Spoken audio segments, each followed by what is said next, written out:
Class 10 SSC factorisation मेथडवाला question quadratic इक्वेशनचा. बघू याला आपण कसं सॉल्व्ह करू शकतो. जर आपण विचार केला की जसा क्वेश्चन दिला आहे आपण साधा सिंपल मेथडनी याला सॉल्व्ह करायचा प्रयत्न केला तर हा क्वेश्चन आपण सॉल्व्ह करू शकणार का? तर जसं दिलेलं आहे जर मी असंच याला सॉल्व्ह करायचा प्रयत्न केला तर हा काय होईल बरं, 4x² minus 4ax plus a² minus b² ला मी समजा फॉर्म्युला लावला a plus B into a minus B is equal to 0. So पहिल्या दोनमध्ये मी कॉमन काढू शकतो 4 आणि एक्स. 4 आणि एक्स जर मी कॉमन काढला तर येईल एक्स मायनस ए आणि शेवटच्या दोनला मी काही करू शकत नाही आहे, ए plus B into A minus B. So आता पहा आपण इथे येऊन स्टक होऊन गेलेलो आहे. आता आपण सॉल्व्ह करू शकत नाही. ही पहिली टर्म आहे, ही दुसरी टर्म आहे. दोन टर्म्समध्ये आपला एक ब्रॅकेट सेम यायला पाहिजे होता, जो आलेला नाही आहे. याचा अर्थ आपण याला सॉल्व्ह करू शकत नाही. याचे बेसिक्स जर तुमचे क्वाड्रॅटिक इक्वेशनचे फॅक्टरायझेशन मेथडचे क्लिअर नसतील तर त्याचा व्हिडिओची डिस्क्रिप्शन मी लिंक जी आहे ती डिस्क्रिप्शन बॉक्समध्ये टाकतो आहे, त्याच्यामध्ये जाऊन तुम्ही बघू शकता. त्याच्यामध्ये मी फॅक्टरायझेशन मेथड पूर्ण डिटेलमध्ये समजावून सांगितलेली आहे. बरं, मग आता याला आपण मग कसं सॉल्व्ह करू शकतो जर असं नाही करता येणार आहे तर थोडंसं आपल्याला ना थोडंसं डोकं वापरावं लागणार आहे. आपण याच्यात काय करू, हा जो -4ax आहे तो -4ax ला आपल्याला काहीतरी करावं लागेल. मायनसला मी असंच लिहून घेतो, मायनस लिहिला आणि हा जो 4ax आहे 4ax ला आपण काय करू, मायनस लिहिला. 4ax ला मी लिहितो 2a plus B into X plus 2a minus B into X. पण याची व्हॅल्यू तेवढीच आली पाहिजे ना, त्याच्याशिवाय आपण त्याला कसं लिहू शकणार, येते की नाही आपण चेक करू बरं. याला जर मी सॉल्व्ह केलं असतं तर याची व्हॅल्यू काय बनली असती, हा मायनस असाच इंटू केला, एक्सनी पण इंटू केला. So 2ax plus 2bx. Similarly याला इंटू करतोय प्लस 2ax मायनस 2bx.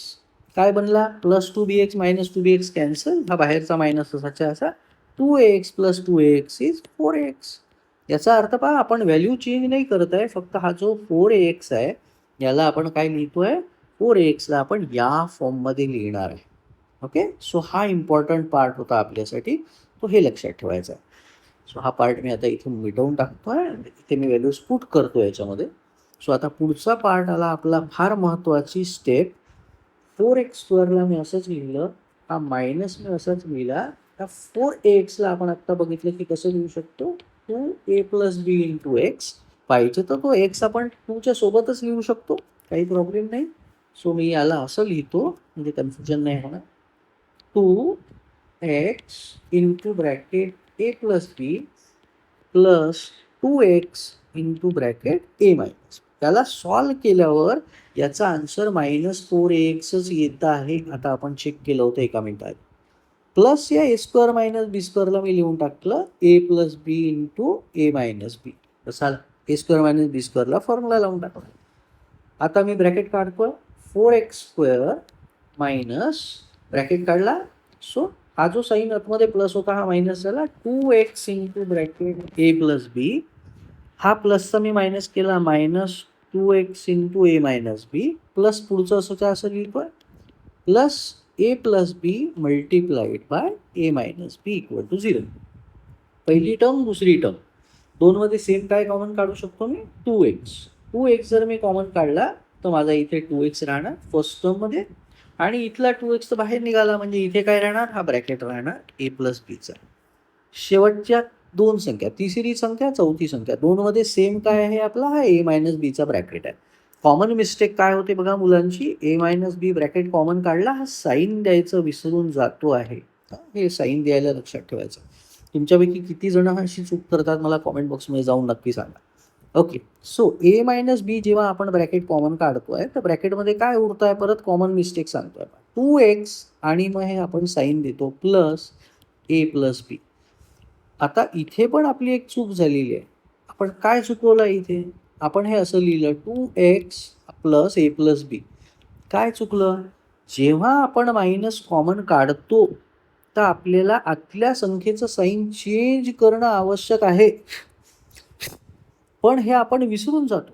म्हणून सिंपल एक मी फंडा तुम्हा लोकांना याच्या आधी पण सांगितलेला आहे की जे साईन या ब्रॅकेटमध्ये आहे ते साईन या ब्रॅकेटमध्ये देऊन टाका, म्हणजे ते ऑटोमॅटिकली करेक्शन होऊन जाईल जे आपल्याला करायला आपण हवं होतं ॲक्च्युली. ठीक आहे, सो आपण चेंज केलं साईन. जे साईन पहिल्या ब्रॅकेटमध्ये आहे ते साईन दुसऱ्या ब्रॅकेटमध्ये आपल्याला देऊन द्यायचं. आता बघा हे 2 ब्रॅकेट आपले सेम झाले. 2x मायनस ब्रॅकेटमध्ये a प्लस बी. हे आता आपण काढलं कॉमन. सो हा ब्रॅकेट आपण कॉमन काढला. 2x minus ब्रॅकेटमध्ये a plus B. हा आपण एका मोठ्या ब्रॅकेटमध्ये मी याला लिहितोय. हा आपण कॉमन काढलेला ब्रॅकेट आहे आता. तर दुसऱ्या ब्रॅकेटमध्ये काय उरलं बरं मग? बाहेर काय होतं? 2x मायनस a मायनस बी. हा आला आपला दुसरा bracket. 2x minus a minus B is equal to 0. झालं. ऑलमोस्ट 99% क्वेश्चन खतम आहे आपला. सो आता आपण काय करणार बरं याला सॉल्व्ह करण्यासाठी? आपले 2 ब्रॅकेट्स बनले आहे आणि 2 ब्रॅकेट्सच्या मध्ये मल्टिप्लिकेशन आहे इज इक्वल टू 0 आहे. याचा अर्थ एकटा आपला हा जो पहिला ब्रॅकेट होता 2x minus a plus B is equal to 0 असला पाहिजे. नाही तर दुसरा bracket 2x minus a minus B 0 असला पाहिजे. हा ब्रॅकेट इकडे गेला, ब्रॅकेटला साईन मायनस होतं, इकडे येऊन ते साईन झालं प्लस. 2x आहे, मल्टिप्लायचा 2 इकडे आणून डिवाइड केला. सो एक्सची एक व्हॅल्यू मिळाली a प्लस बी अपॉन. इथे या ब्रॅकेटला मायनस साईन आहे, मी याला जर इकडे नेलं तर त्या ब्रॅकेटचं साईन प्लस झालं. ठीक आहे. इथे 2x आणि मल्टिप्लायचा 2 इकडे आणून डिवाइड झाला. सो x मिळाला a मायनस बी अपॉन. हे झाले आपले मुलांना फायनल 2 आन्सर. मला नक्की खात्री आहे की तुम्हाला हा क्वेश्चन नीट छान समजला असेल. बघा एक्झाममध्ये 10वीचा असा क्वेश्चन एखाद्या वेळेस येऊ शकतो आणि मी म्हणतो की समजा नसेल पण येत तरी आपल्याला असे क्वेश्चन आले पाहिजे, कारण आपल्याला पुढे मागे जाऊन जर चांगला मॅथ्स आपलं करायचं आहे, IIT, JEE किंवा अजून काही पण तुम्ही करणार आहे, कॉम्पिटिटिव्ह एक्झाम्स देणार आहे, इंजिनिअरिंगला जाणार आहे, तर क्वाड्रॅटिक इक्वेशन हा एकदम बेसिक फार महत्त्वाची गोष्ट आहे आपल्यासाठी. त्यामुळे हा आपल्याला नीट येणं फार आवश्यक आहे. आय होप तुम्हाला नक्की क्वेश्चन समजला असेल. जर तुम्हाला व्हिडिओ आवडला असेल तर प्लीज चॅनलला सबस्क्राईब करा आणि तुमच्या मित्रांसोबत पण शेअर करा. Thank you so much.